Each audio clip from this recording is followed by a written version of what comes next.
Hello, in this video I want to show you how to use Clipboard on Samsung Galaxy Book. And to do this, first we'll need to click on a Start, then go for the settings. Inside we want to select System, scroll down for the Clipboard. It should be located right here. And when you're here, make sure that your clipboard history is on.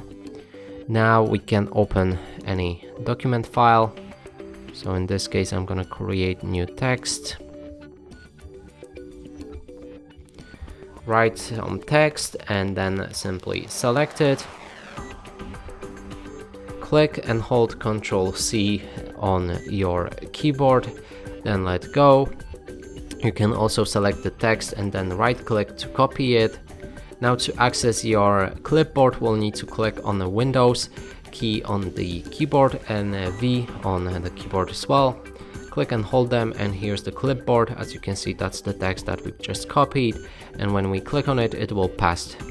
And that's it for this video. Hope you like it. Please consider subscribing to our channel, leave a like and a comment below.